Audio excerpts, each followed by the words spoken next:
ভারী বৃষ্টির জেরে ফের সাময়িকভাবে বন্ধ অমরনাথ যাত্রা। ভারী বৃষ্টির কারণেই অমরনাথ যাত্রা সাময়িকভাবে বন্ধ রাখা হয়েছে।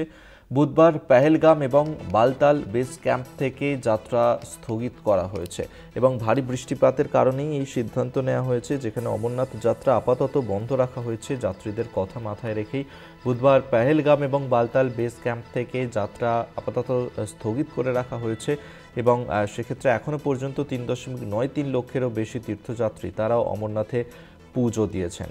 তবে আপাতত অমরনাথ যাত্রা বন্ধ রাখা হয়েছে। ভারী বৃষ্টিপাতের কারণেই অমরনাথ যাত্রা বন্ধ রাখা হয়েছে বলে জানা যাচ্ছে। আরও আপডেট নেব। অরিত্র ঘোষ আমাদের সঙ্গে টেলিফোনে রয়েছেন প্রতিনিধি। অরিত্র, আর কি আপডেট রয়েছে?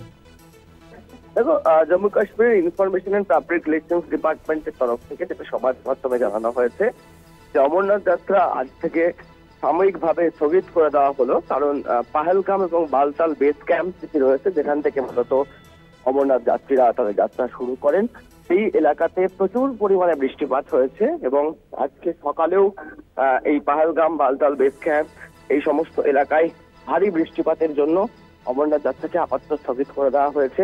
সরকারিভাবে বিষয়টি স্পষ্ট করা হয়েছে, ফের আবহাওয়ার উন্নতি হলে অমরনাথ যাত্রা শুরু করা যাবে এমনটাই জানানো হচ্ছে। এবং ইতিমধ্যে এখনো পর্যন্ত প্রায় 4 লাখের কাছাকাছি পুণ্যার্থী অমরনাথ যাত্রা সম্পন্ন করেছেন, সেটাও কিন্তু জানানো হয়েছে information and public relations department Jammu কাশ্মীরের তরফ থেকে। ধন্যবাদ অরিত্র। অরিত্র ঘোষ আমাদের সঙ্গে টেলিফোনে ছিলেন প্রতিনিধি।